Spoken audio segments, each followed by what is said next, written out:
online a little bit later, and then once you get some AD built, your E becomes extremely strong. Renekton's the complete opposite, needs to be aggressive early on, getting big leads for himself so he can continue to be aggressive over the course of the game.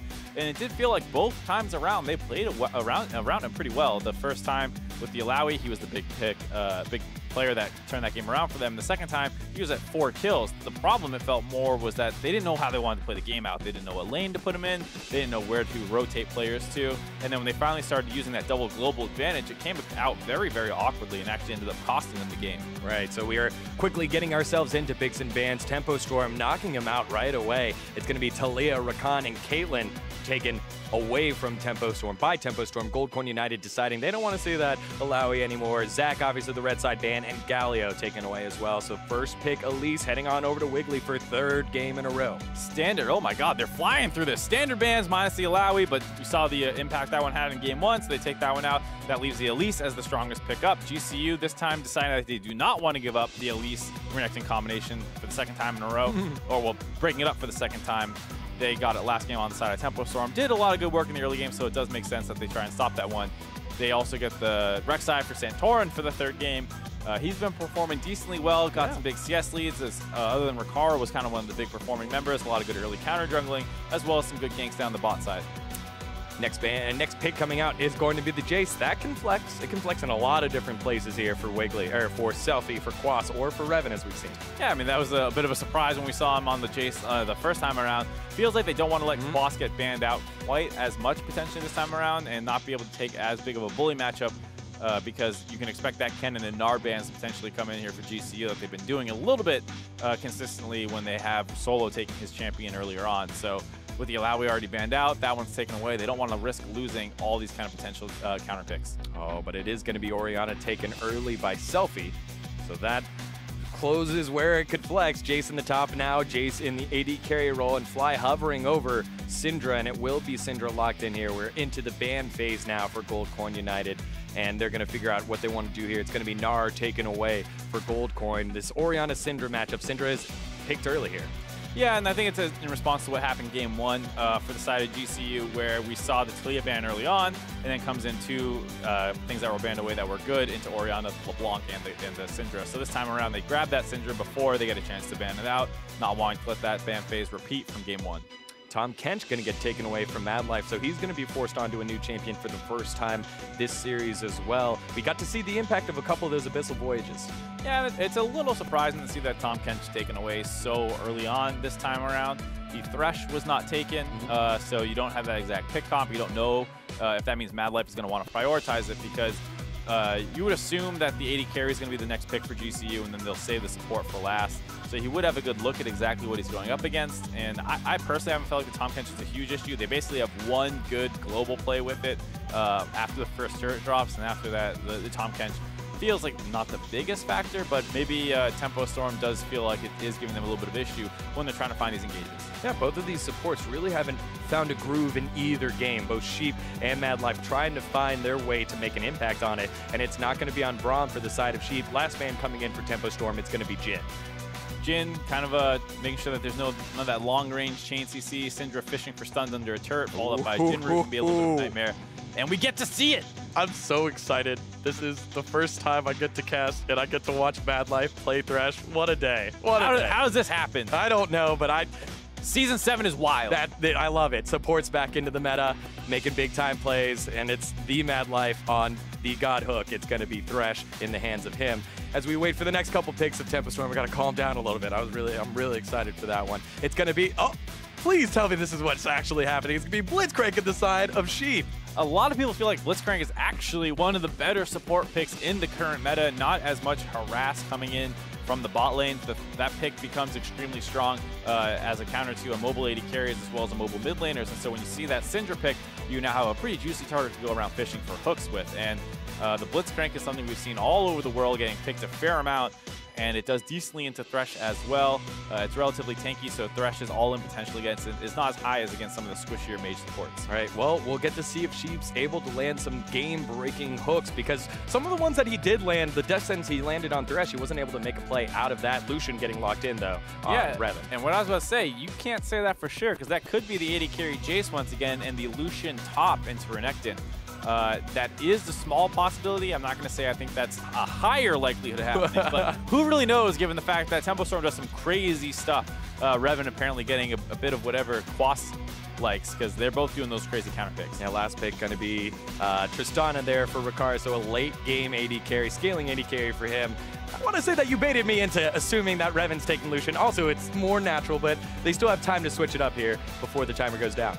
Yep, and overall, I like GCU's team comp pretty standard overall. A lot of early game playmaking with the Rek'Sai, Renekton, Syndra, Thresh. They can make things go crazy, and then you have a little bit of late game assurance with the Tristana pick, who's going to be scaling up over time. Also does have a pretty strong level 2 all-in. We'll have to see if they try and get aggressive down there. All right, well, we get to see Hook City in the bot lane, Thresh in the hands of Mad Life, Sheep is trying to use Blitzcrank, and the rest of the team comps here for Tempo Storm and Gold Coin United. A lot of guys going back on champions they've played either earlier in the series or the same one that they played throughout the series. So exciting to see how this Game 3 is going to unfold between these two challenger teams. And again, the winner of this one takes sole possession of second place. Yeah, overall, this is pretty important because you can assume that these are going to be the second and third seeded teams heading into playoffs.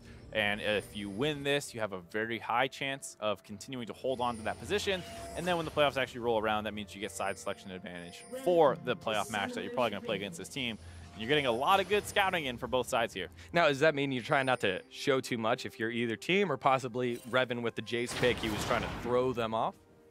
I doubt that, especially given that it was a pretty important series for them overall. It is like you don't want to give away every secret that you have most likely, but you do want to win this because, like we said, it gives you that side selection advantage, and you're not exactly sure how the meta is going to be in a couple weeks when the patches get changed up, and you might end up in a situation where blue side and red side win rates actually do fluctuate pretty heavily with patch. Fair enough. That makes a lot of sense. As we get both teams underway, we got to see just briefly a cheeky play here with Tempo Storm using the Blitzcrank, trying to get an early pick, but they're not going to be able to find too much. Both junglers are just going to set up shop and create that line of scrimmage like we're used to seeing. Yeah, Blitz is one of those annoying level 1 champions. Get against it in your solo queue game. They come running around your jungle, and you just want them to go away. Go away. Let me play standard. Not the case in competitive play. Not the giant invade roam around. They just look for one small pick off. Don't want to overcommit, get back to their positions in time. And here we see Quas this time around going to the grass, trying to steal away one of those Raptors. Doesn't quite get one. Fly playing a little bit of zoning duty, forcing Quas back up to the top side. Will lose out on the push pretty heavily against Renekton now because of that. Yeah, unfortunately, not able to find anything there. Renekton going to take the lane advantage, but that top lane matchup, that was our secondary matchup to watch after the mid laners, the big-time mid laners, Solo and Quas, and Solo just has not looked super comfortable in this laning phase. A lot of the time he's up against tough matchups, or he is dealing with an Elise on the other side. He had the Alawi game 1, so it hasn't been the comfort, I'm sure, in terms of his experience, because a lot of players, they rely on grinding out experience in scrims and then being able to execute that on game day. You're not going to be grinding much experience against an Alawi. So sneaky Alawi. An interesting ban that probably wouldn't have manifested itself without Quas pulling that one off early, as we see Santorin and Wiggly trying to fight over the Scuttle Crab on the top side of the map. They're going to be able, it's going to go over to Santorin, and now an aggressive play coming out of Santorin. Solo going to roam down to the bottom side of the map. He wants a little bit more. Wiggly is low on mana. Does have the backup of Solo too. Overall, I like this aggression out of Santorin. I don't think he's played it as well as he potentially could have. He was scared of the Orianna collapsing first, but the Elise is only level 2, so you really do not need to be that scared of that champion. The escape is not available in the repel or anything.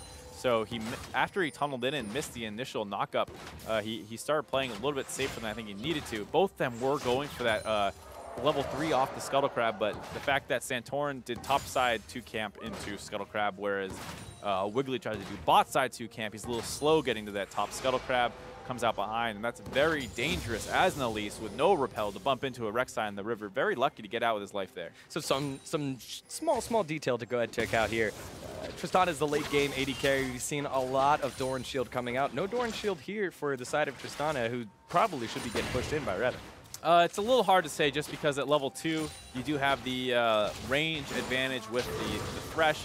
Tristana takes E level 1 often. You can go get a little bit of a push advantage and just E the back line and all of those creeps. It does potentially hurt risk your trading potential, but against the melee support of Blitzcrank, not as much of a factor.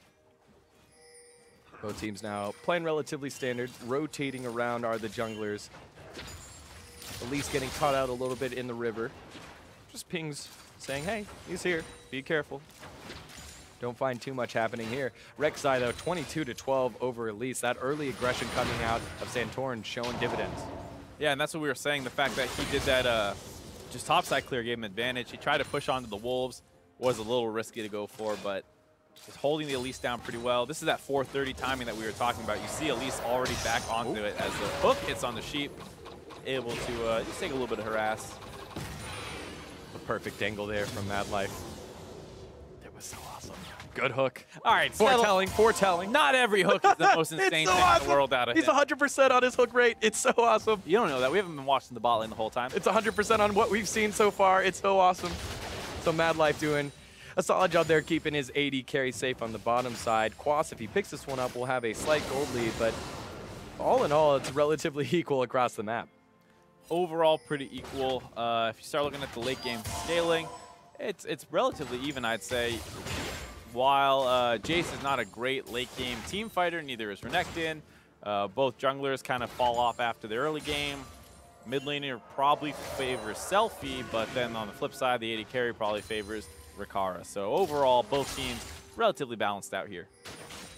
One of the big things to note here, Santorin and Wiggly playing their most played champion so far in the split, as we do see Wiggly make the rotation to the mid lane and try to take advantage of said champion that he's so good at, and is able to force a little bit of pressure out, just the ghost out of Fly on that gank.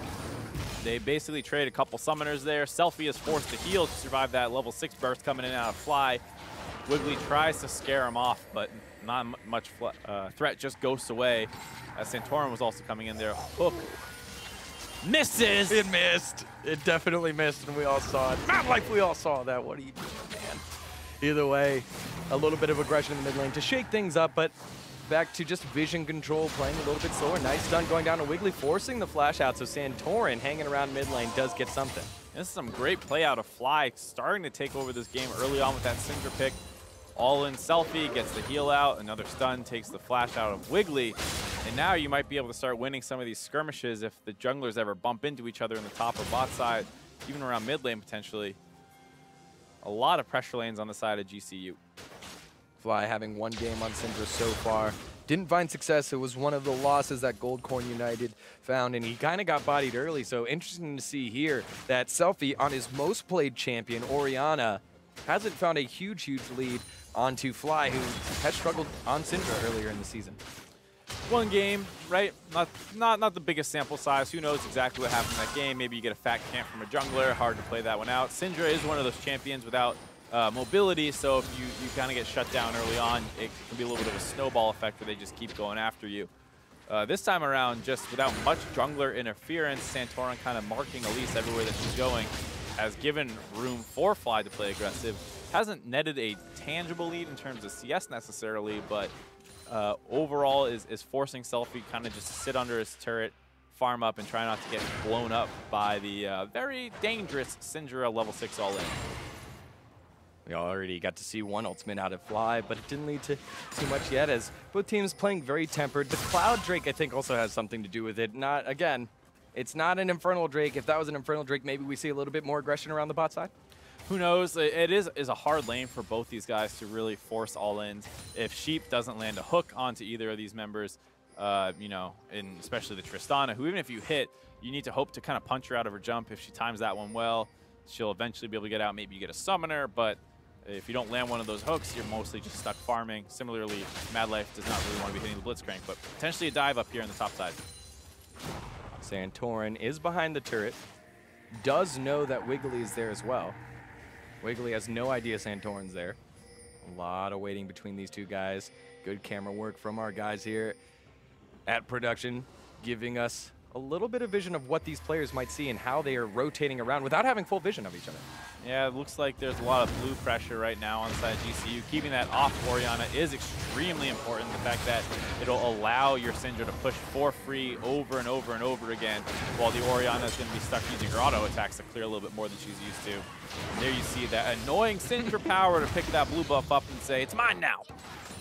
So Syndra going to steal the blue buff away. And again, both teams have been playing for small leads. We haven't seen the big plays. Thought we might see it out of these bot lane supports, but we haven't quite seen that yet out of both of them. And it leads us to about 10 minutes, a little under 10 minutes, and bang even on the gold.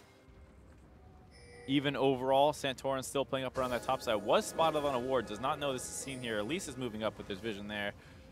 Quas kind of forced away to back off this turret. Now in an awkward no man's land where there's no longer anything to protect him. Does have Wiggly and the way to try and transport them up. They're going to go. Oh, aggressive play coming out of Santorin. Quas very low. Solo trying to close this one out. Will be getting first blood. Is Goldcorn United. Wiggly forced to back off after that one. Surprising to see Quas back so far off the turret, given the fact that both teams knew where each other's jugglers were. You have Elise moving up, and if you sit under that turret, save your flash, you can potentially bait them in and have Elise play a little bit more cleanup duty. Because the fight ends up happening in the middle of both turrets, there's no risk, and you get to see the power of that Renekton all in when combined with the Rek'Sai. The side of Tempo Storm getting a little bit outplayed. And a very explosive decision to go here. I was surprised to see the flash in, the double flash going on to Quas, chunking him out extremely hard early on. Right. And there you see the Prey Seeker getting the follow-up kill. And a nice early kill on the side of GCU. What more can they get? There's a hook into the box. Revan does have the charging shot on there. Buster shot, not going to be enough heal coming out just in time for Revan. So a hook coming out of Mad Life gets us a little action in the bot lane. That's what we're saying. Mad Life needs to find the hooks onto Revan. That's the important person if you're trying to force some action down here. And a nice summoner advantage gained for them just off the back of that death sentence. And now with the kill up in the top side, unfortunately, Solo did lose his teleport advantage, so it's going to be hard to force around the bot lane if you are looking at that Cloud Dragon without having that global summoner available. So 1,000 gold lead after the play in the top lane and the hook down on the bottom side of the map. Vision starting to be gained here. Both players on both teams getting their items that they need here. It looks like it's going to be a rush straight for an Infinity Edge here for Rikara as he picks up a pickaxe for the Tristana on the opposite side. Obviously, the Blade of the Rune team coming in for Revan. And Roa, again, being picked up for Selfie to get tanky.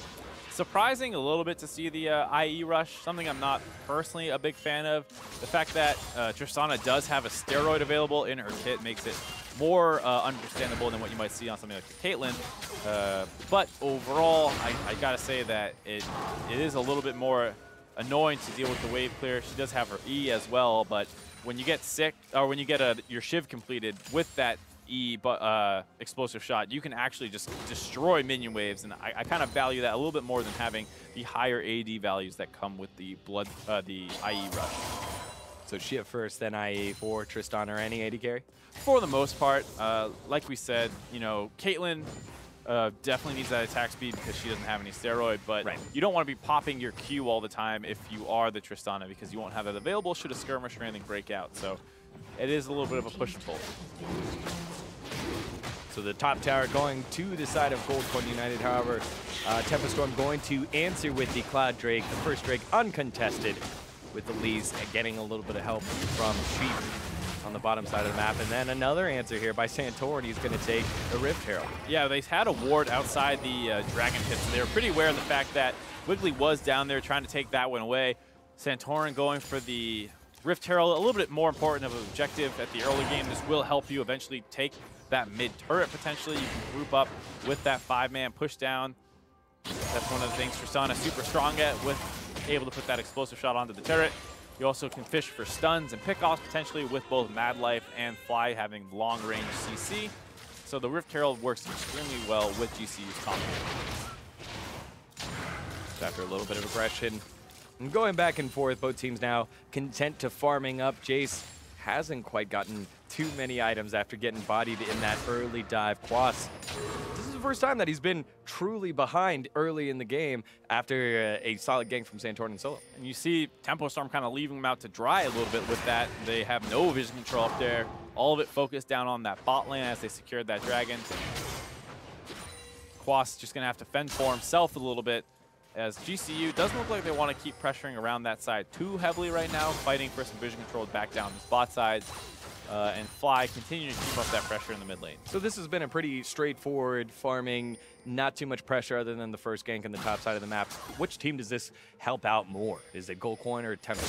Well, like I was saying, I think the team comps are relatively even in the late game. You can talk about the Orianna better team fight potential than the Syndra if you're able to land a big ultimate. Similarly, the reset potential and longer range with Tristana coming in. It really does come down to execution of both these team comps. And for the side of GCU, having that early 3,000 gold lead, 2,000 about, is going to be the most important factor so far in this series, because the next dragon will be the Mountain Dragon. They still have to use this Rift Herald, so they are sitting on a couple of advantages that they're kind of waiting to cash in on. So both teams farming up until that Drake comes up. Still a little ways away. And like you said, Quas left alone on an island does look a little juicy, but Santorin on the bottom side of the map, kind of holding pattern, just getting vision around the Drake and taking it away. And solid red wards all over the bottom side of the map if you take a peek there. Yeah, it's one of the things where GCU knows that there's probably not too much vision control up on the top side, so they're more focused on leaving Solo up there to kind of bully the matchup by himself, while Santorin walks down around this bot side trying to get more vision so that they can continue pushing up here on the Syndra and Tristana. There you see Solo trying to get aggressive on the Quas, but it is very tough to stick onto that Jace with that knockback coming in for him.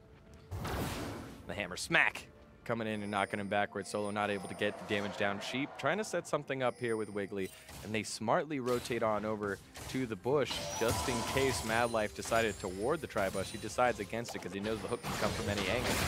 Nothing happening there, as we do have a shockwave popped here by Selfie. Fly blasting Ghost, pops the ultimate, doesn't have enough damage. Santorin now diving under the tower, does get the dark passage to safety. Wiggly wants a little bit, flash away by Santorin's gonna keep him safe. A couple trades of summoners there as Selfie goes aggressive in the mid lane, trying to get some chip damage onto Fly, keep him from being able to go aggressive with some all-ins. During that time, walks a little bit too far forward. Santorin was camping in that bot lane in case there was a potential fight breaking out down there. He rotates over, get the flash out of Selfie. But similarly, flash forward by Madlife, able to get a play there. Didn't throw down the death sentence quite yet. Selfie in a little bit of trouble. Santorin ends up going down as well. Solo trying to clean this one up. Sheep is very low, uses the mana shield to stay alive. Wiggly goes up in the air, is able to stay up for a good while, but there's the stun coming in. Wiggly able to walk out, stun under the tower. Fly picks up the kill with one of the balls. Good stuff there by him. Rikara jumping in, able to pick that one up, then jump back out. What a play there by Rikara. So far, it's been a 3-for-1 and a big-time win for Gold Coin United. Unfortunately, Santorin drops down, not able to stay alive to drop the Rift Herald, and it looks like it actually times out while he's dead, no longer having that one available. Unfortunate, because that is the perfect time to drop it at the tail end of this skirmish. That got pretty dicey as Madlife starts things off with a flash play. Gets the chain CC down on Selfie, who we know has no flash.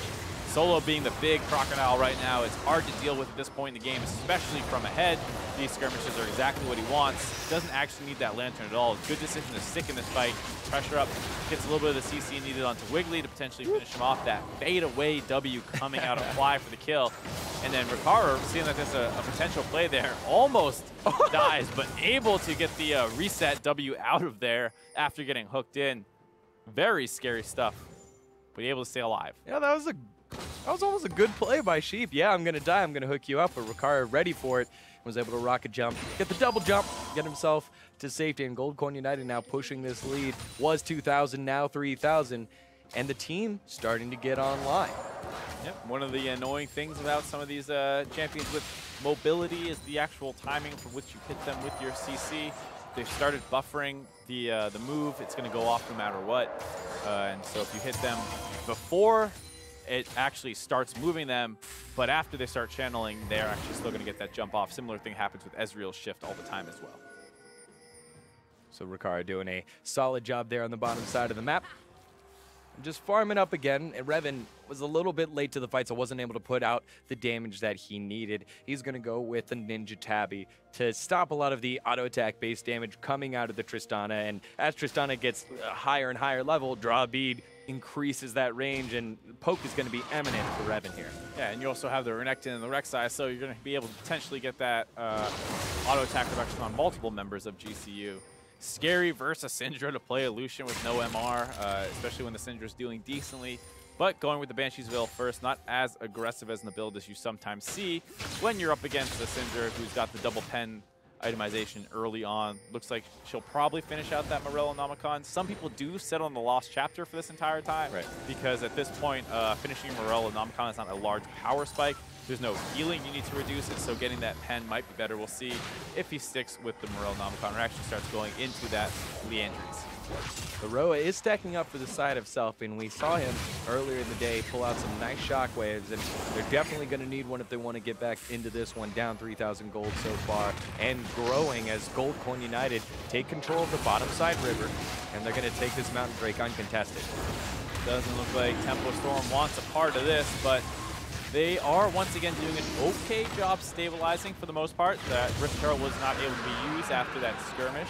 The mid lane turret stayed up, the bot lane turret still relatively healthy, and might be a little bit of a repeat that we saw at Game 1 where GCU stalled out until Tempo Storm finally started finding their openings. Team comps are relatively different this time around though. Team comps are different, as we do see the bottom side of the map. Rikara and Madlife going to start hacking away at this tower. It doesn't look like Tempo Storm want to go ahead and take care of that. We do see pings coming down by Tempo Storm onto the mid lane, so we might pan over there after this tower goes down. There it is, but sniffed out by Fly. He just backs up, and not much that Tempo Storm can do here to trade. Yeah, some nice deep wards in the side of Tempo Storm's bottom jungle. Caught that transition coming in, realizing that they can't get to the bot turret in time, so they think about maybe making a play around the mid lane, but like you said, sniffed out by GCU, and they're able to pick up that turret for free. Rikara did end up going with the Shiv first build. Overall, happy to see that one. Ends up getting his IE now as well, so 100% online for the side of Rikara. At a full 2 items. This is the big power spike to hit. One more and you are at the late game Tristana potentially, especially given the fact that no one on the side of Tempo Storm is going to be itemizing much armor. Rikara and the crew trying to push this game forward to get to that late game phase unless they can close it out beforehand. And going back to the bottom side of the map, Revan and Rikara here, this was supposed to be one of the matchups of the KDA leaders of the tourney so far. Revan has truly struggled to continue to have the impact that he's been having throughout the series. It does feel like GCU has gotten the better part of the bot lane matchup most of these games. Sometimes might come down to draft, like in Game 2, having to go onto that Kalista versus Caitlyn. Yeah, not an ideal situation at all. But this time around, the AD carries were unmatched. They had the chance to pick the bottom lane. They did go with the Thresh and the Tristana on the side of GCU. A little bit of a skirmish going on in the mid lane. Selfie trying to ult to force Fly low so they don't feel as comfortable pushing here. And it looks like GCU does not actually want to commit to it. Yeah, a lot of checking in. Does this look like it will be 100% good for us? Nope, we'll back off and continue scaling up. Both teams are comfortable with that, and Selfie has the most CS in the game so far. Maybe not transferring it to a gold lead necessarily, but with Roa stacking, he really wants to get to that late game carry. Done a good job so far, given the relative amount of focus around the mid lane. Quas and jumped out low by Solo. Not going to work as GCU continues to siege around the So the flash forced out by Madlife, Sheep forced to back up, otherwise it might have been sentenced to death by the master of Thresh. Instead, just a summoner blown in the mid lane by the support, so that's one less initiation tool that Sheep will have to help out Tempo Storm, as both teams crowd around the mid lane looking for some sort of advantage, and on the opposite side of the map, Gold Coin United are content to split push with Solo on the bot. A little bit of an ARAM almost breaking out there. It does favor GCU a little bit. We were talking about the power of their team comp when sieging. You can fish for those stuns, those hooks. Forces the flash out of Sheep in that situation. So Solo getting caught out in the split push a little bit. Nice dodge away from the shockwave. Great play there by Solo. Can he get himself out? To the sky, says Quas, and down you go, says down you go, Solo. But that allows an opportunity for Gold Coin United to turn to the Baron. Really nice play out of Solo there, finding an opportunity to pick off Selfie by himself. It draws a lot of attention down to make sure they can actually get the kill in return, and with that, GCU trying to force down the Baron, already have it extremely low with that Mountain Dragon. They do. Is there a steal attempt by Wiggly? He's very low. He's able to steal it. Wiggly pulling out a big-time steal, and all of Gold Coin United is forced to scatter. GCU overestimating how much damage they're able to do onto that Baron. Fly shooting his ultimate at Revan, trying to get some chunk damage. Might have missed out on some damage he could have done a little bit earlier to get done before Wiggly got in range, but with that, Tempo Storm grabbed the Baron, and they're going to start being able to take their first turrets of the game off the back of it. And it wasn't necessarily the damage coming out of Elise. We know she can use Venomous Bite into Smite, but it was the range that he had to close. He had so much distance to close to get there as we take a look at the bottom lane fight that started all of this. Well played by Solo, using that slice and dice to dodge out on the Ori on a Shockwave. Selfie just kind of gets opened up on here, stunned, a lot of damage, not quite ready for that. Doesn't actually even flash to stay alive, and during this time, Wiggly wants to collapse, and you see, as soon as GCU realize everyone's down there, they start this Baron off. Fly rotates up, so far burning this down as fast as they can.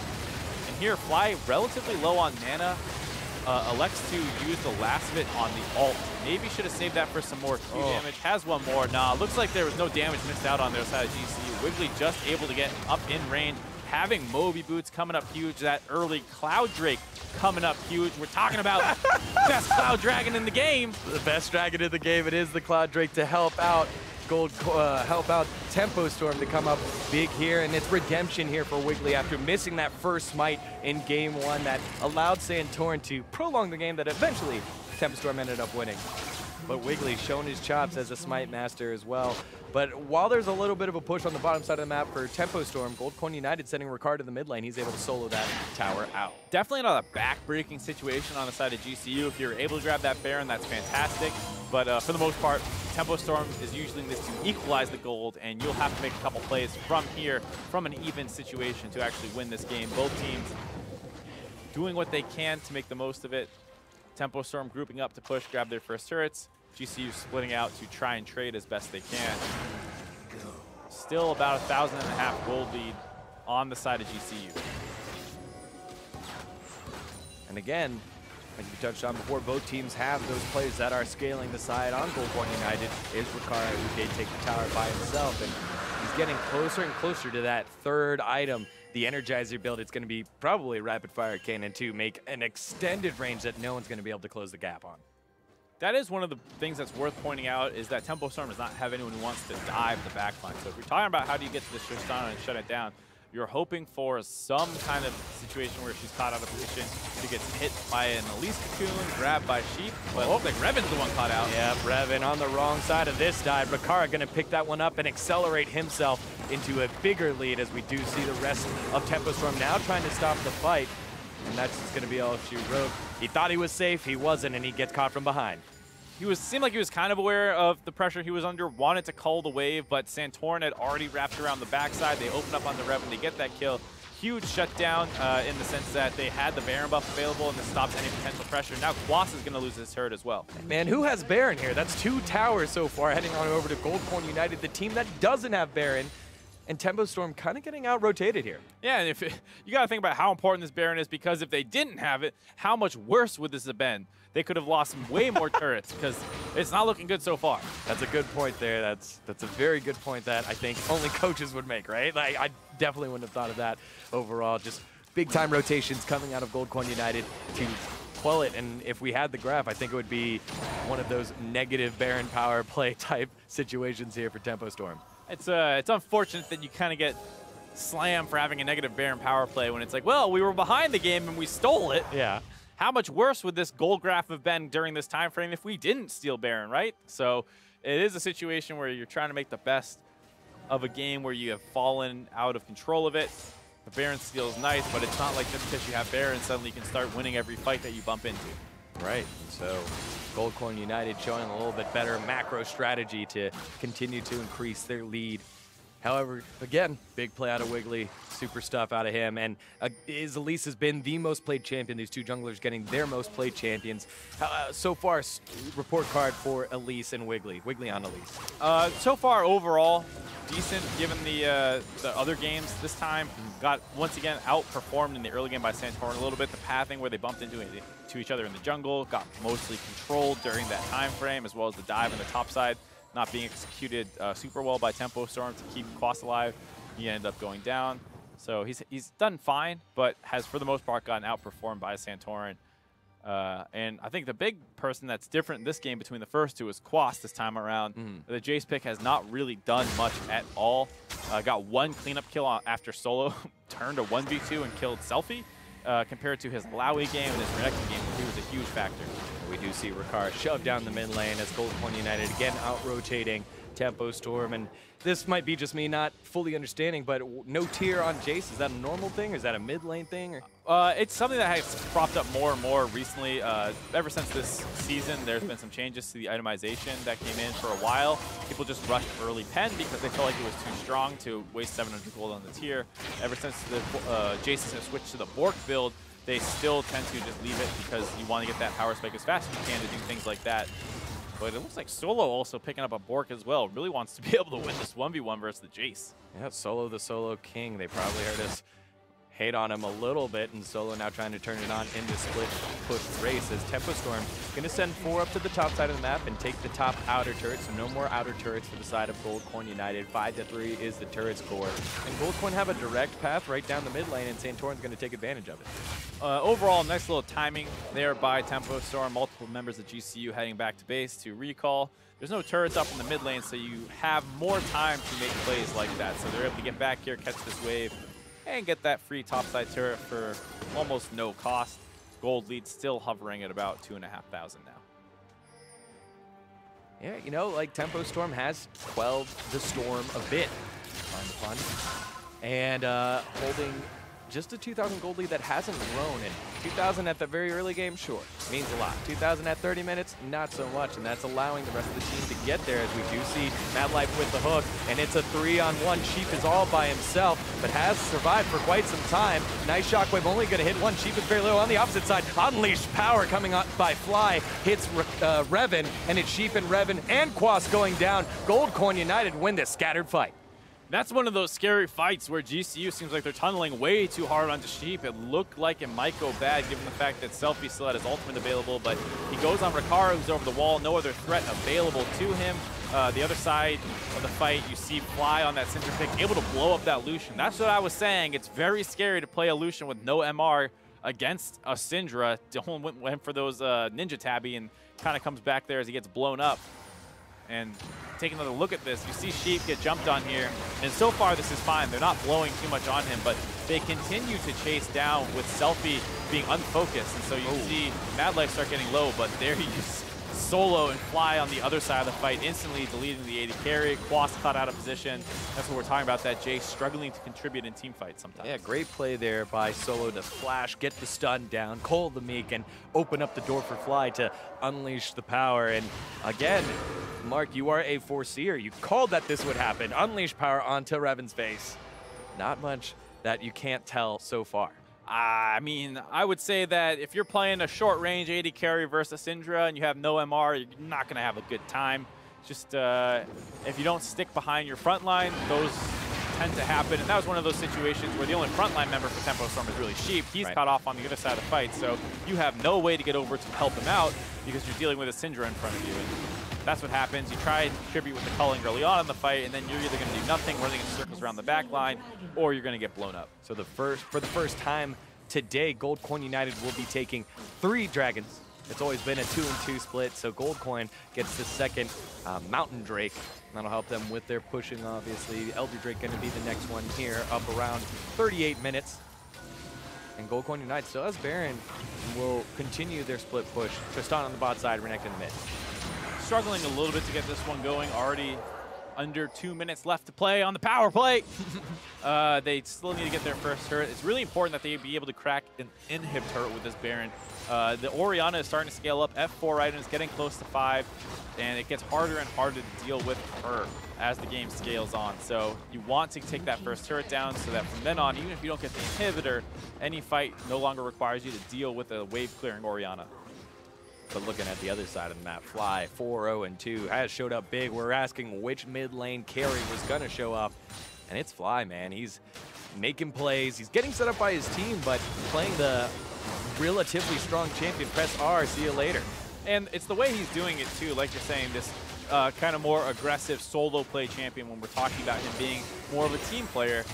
Seeing this different style out of him is extremely promising. You want him to be able to take this stuff and threaten the enemy, especially when it's someone like Selfie, who is such an important player for TempoStorm. The fact that he won the mid lane matchup basically the last 2 games.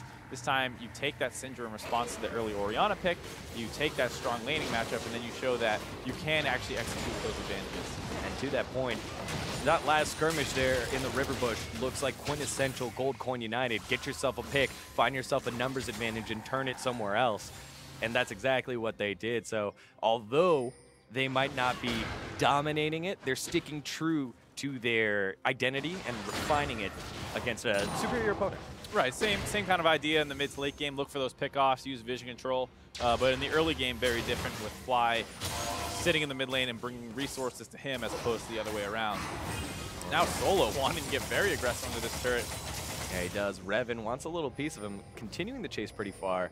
And there it is. I think that might be your first prediction. That did not happen. Actually, you didn't even predict. But no tower on the Baron power play for Gold Coin United. They're going to find trouble to continue to find the right fights if vision continues to go well for TempoStorm. Yeah, TempoStorm, they lost their top inner turf. That's honestly nothing when you're trying to make sure that he stay healthy. Now Santorin getting caught. Santorin does get caught. Rikara gets hooked and did not rocket jump away immediately. So Santorin, Rikara very low. Flash forward by Selfie, not going to be enough. Santorin will have the Fang sink in on him. Down he goes. Wiggly a little bit too far. Where are you going, brother? Rikara's going to pick that one up. Another hook going to land. And there goes Fly, his first death of the game. For some reason, Solo had canceled his teleport. It looked like that fight was going to get turned pretty favorably for GCU after Rikara had jumped down, gotten onto Wiggly. They did lose Santorin, but there should have been a Crocodile coming in the top side protecting Fly. That teleport does not come through, and that allows the rest of TempoStorm to collapse back onto him. We're going to need to take another look at that fight, hopefully, to see exactly why Solo felt like he should not have completed that teleport. Maybe you thought they were able to get away safely here as we go ahead and take a look at it. It starts off with the shockwave into a great hook. Yeah, that was one that kind of just snuck past as Santorin just moved out of the way. Rikara gets taken low. They're chasing forward. Nice flash to stay alive. Boss gets chunked out very hard, almost dies to Fly. And the teleport just gets canceled for no reason. He thought he was going to be dropping into the middle of too many people, but you need to show up there to play front line, excuse me, because there you see what happens. Sheep just speeds himself back up and hooks Fly for the second hook of that team fight. There it is, Sheep showing up saying, hey, Mad Life, I got you too. So solid 2 hooks in a row there for Sheep to turn that fight around and stall out the game even further. We do have 2 major objectives coming in. It's going to be Baron in about 1 minute and 35 and Elder in 1 minute and 50. For these teams, which one is more important now? Gold Coin United obviously have 3 Drakes, but which one will help them close out? Both are very, very good for closing out because GCU does have mountains. Dragons on their side. So you pick up that Elder Dragon, it increases the rate at which you can burn other objectives as well as your team fight potential. So as much as the observers are trying to distract me with the Lucian music. Not at all. No, I'm still going. Absolutely. What am I talking about? You're talking about the 2 objectives and which one is more important. Yeah, so the Elder Dragon I would say maybe a little bit more important because it makes the Baron easier to get. If you do set up one of those 4-1s, you have the burn. That's something that's going to benefit the Tristana extremely well because you have the long range to just kind of chip that turret down. The Baron gives you those empowered minions, but you're at the point, like you were saying, where Orianna, even though they have that magic damage reduction, still does enough to kind of deal with them pretty easily. Right. So it's a little bit better to get the team fighting power and burn from the Elder Dragon, I would say, as well as amplifying the power of the Mountain Dragons. All right, so we'll get to see that. Both teams, though, have spent a lot of time trying to get vision on the top side of the map. Gold Coin United, the one that possibly could use the Elder Dragon a little more, hasn't spent too much time on the bottom. That said, it is much harder on the red side to try and secure that Elder Dragon, as well as the fact that Elder probably puts up a little bit more of a fight than the Baron. So the fact that the back side of the pit is exposed to the blue side of the map makes it difficult to deny that steal attempt compared to Baron, which often is the focus of a lot more vision control.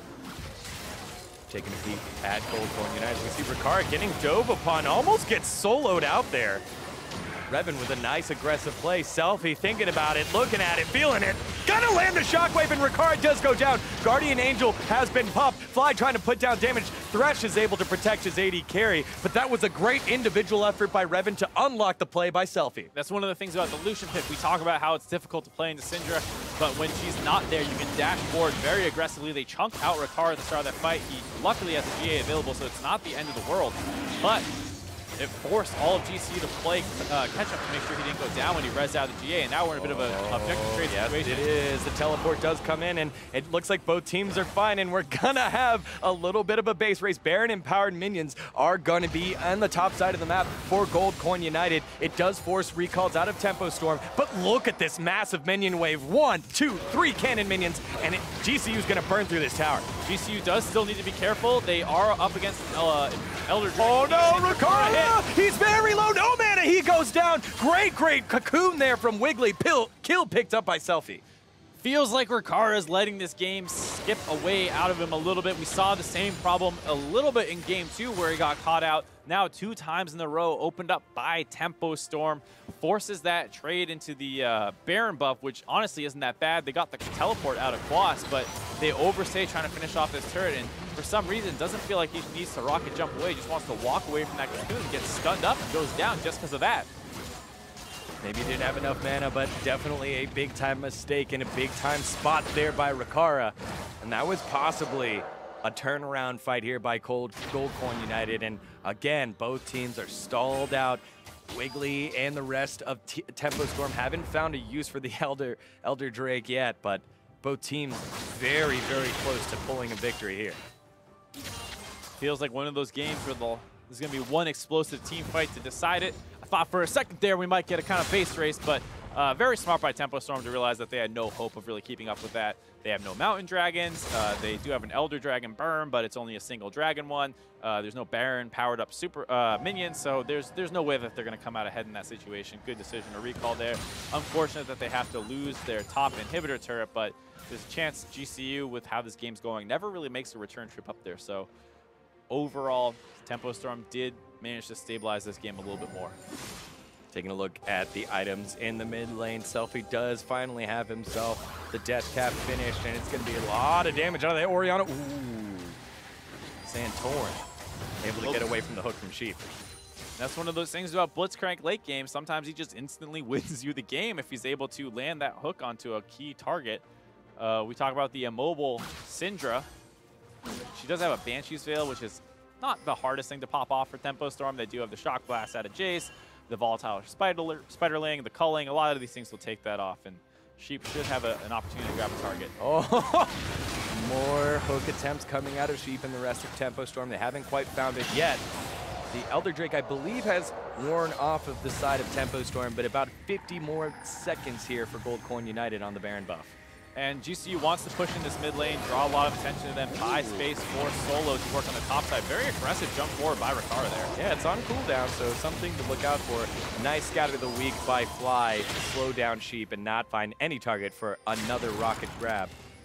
And again, just slowly playing the game where both teams are going to wait for the minion waves and possibly do it again, and Ricard, with that long-range Energizer build, has the possibility of blowing up any tower. But now, Tempo Storm's way out of position. They're all up on the top side a little bit, because this is going to buy enough room for them to run right down the mid lane, grab the mid inhibitor turret. The last wave that they're going to get with their Baron buff, Tempo Storm greeds out for the blue buff. Looks like solo queue, man. I need that blue buff. Don't worry about the base. Don't worry about the inhibitor. I got it once I get this blue buff. And thankfully, Tempo Storm didn't have to pay with the inhibitor, but now 2 places on the map are wide open for Gold Coin to walk on down as we see Sheep accelerating. Not going to find anything. Smart by Ricard that time. Just hop out of the way. Don't let that Blitzcrank run at you. They still need to be careful because Wiggly going for the flash cocoon, knowing that rocket jump was down, does miss it. And now your jungler, no flash available. Should GCU start trying to force on this Baron potentially. Yeah, fancy move there by Ricard. Sidestep that one out of the way as we are now approaching pretty much late game territory here. 4,000 gold lead for Gold Coin United. But really, what does the gold lead mean when both teams have about 80 to 75,000 gold? Yeah, at this point, it's more about how the team comps actually interact with each other versus what the gold allows you to do. So in this situation, Tempo Storm not having a frontliner means that they're really, really reliant on some kind of chain CC or a big Orianna Shockwave to set this fight up for them. If that doesn't happen, GCU can slowly take space with their bigger frontline, keep walking forward with the superior range that is available with the Tristana and Syndra threatening some kind of hooks or auto attacks. So we'll wait until one of those things plays out. Hopefully it'll be a team fight like that, not someone out of position getting caught, and then that's the end of that. As we do see Mad Life throw a hook, not going to land. Nice step away from Wiggly, and fighting over vision on the bottom side jungle is kind of important, but yet again, Baron is another thing that's on the mind of the players as it's up in 1 minute 50 seconds. Rikara going for the triple Zeal build, grabs the Phantom Dancer as well, wants all the attack speed. I'm going to guess that's going over the cap at some point here with the rapid fire on the Q as well. I believe it's 110 at this point right now, so all 100 there. No boots. Who needs boots? It's a lot of damage coming out for this side of Rikara. I'm not surprised to see the boots sell at some point. I'm just surprised that it ends up being a third Zeal item. But if you're not going over the cap, which to be fair, I'm not 100% sure you are, it's an all right purchase. Does give you a little bit of extra survivability. Should the Lucian jump on you or the Jace, you get that damage reduction that comes in from that Phantom Dancer. What would you have rather seen? Potentially a Bloodthirster, getting that shield, that healing coming in would be pretty beneficial, given the fact that you can then play pretty aggressively. You don't need to worry about getting chunked out at all. You see, even when you get that Warlord's proc, still pretty massive healing, but it would be nice to have extra shield, extra healing, extra AD for those crits, given that you're well over 100% now with the triple Zeal item. All right, so no over shield here for Rikara. We'll get to see if it pays off as we edge closer and closer to the Baron. Both these teams kind of showing a little bit of inexperience because there is no way to close it out without a pick, and they continue to only find picks around Baron, or find fights around Baron, and this might be the final big one coming up here. It's a little surprising to see Solo this whole time in the top lane, but I don't hate the decision of it. They're just focused on controlling the top side jungle versus potentially getting anything done actually with the split push. So it's more about controlling the wave than it is about taking objectives in the side lane and generating pressure. Sheep looking for a hook, has found it onto Mad Life, and Mad Life absolutely disappears. So Sheep wins the battle of the hooks. Flash forward, the culling, see you later, fly, or is it? Unleash power onto Revan, and one auto attack by Rikara is more than enough. Quas now trying to get turned around upon. Solo thinking about the flank, and both teams are going to disengage with the support and AD carry trade here. And there you see, even with that Hex Drinker, or excuse me, Maw completed, Revan gets absolutely annihilated. Rikara able to throw in some damage there as well with the Buster Shot. But Tempo Storm's not done yet. They're going to try and force down this Baron, but GCU's collapsing. They are going to try and force down this Baron. A little bit of a pincer move here. Solo's trying to back up the Renekton in a nice spot, will be able to walk away. And now with the massive AD carry, Rikara and the rest of Goldcorn United turn their sights onto Baron. And they have that double Mountain Dragon with Rikara able to absolutely obliterate this Baron, but this Tempo Storm's chance to collapse this time. It is. Oh, nice play there. Solo in a little bit of trouble. Will have to slice his way into safety, or continues to hold on to the Baron aggro, so Baron is still very low. Poke not going to land. Santorin all by himself. It gets stolen by Wiggly again! Baron goes over to Tempo Storm. Rikara does finish him up. Unleash power to Sheepy. Does go down. So at what cost did this play happen? Selfie very low, walking his way out of trouble. Here's Goldcorn United. Mad Life not going to land on anything. Solo now on top of Selfie. Selfie trying to find his way through the fight, but isn't able to find anything other than a path back to the base. And the only one left is Quas. GA popped, and he's going to go down very shortly. Rikara able to get involved and finish off that kill onto Selfie. Quas trying to play zoning duty also goes down. Ends up a 4-for-0 at the end of that. Technically 5-for-0 because Revan was dead at the start. He's not done though. Revan isn't done. Trying to find a play. Does make a play on the fly, so it does slow down things for GCU. They don't have Baron, but they do have death timers. Wiggly, the first one to come up in 17 seconds along with Sheep. It's going to be hard for GCU to actually end the game here. I want to see if they want to do it. They could also just go for double inhibitor and then reset for that Elder Dragon spawning in the next minute. Probably going to go for the safe play here, which I have to agree with. You don't want to get caught out in this base. There's no Baron buffs left after they get all cleaned up, but very dangerous play to try and force down there with members respawning. So back to the replay. Big time steal coming out of Wiggly, going big again for Tempo Storm. Gets that steal, keeps it off GCU. Fly gets the kill, and now you see them having to escape out to the top side. Nowhere to go. Mad Life just respawned and is collapsing now. Plays the shield off, tries to get the hook, misses it, but that doesn't able to flash stun to come out of Solo. Lantern's in Rikara, who brings the damage needed taken down, and then starts getting a little low versus Quas, but there's enough chain CC to make sure he can't actually kill Rikara.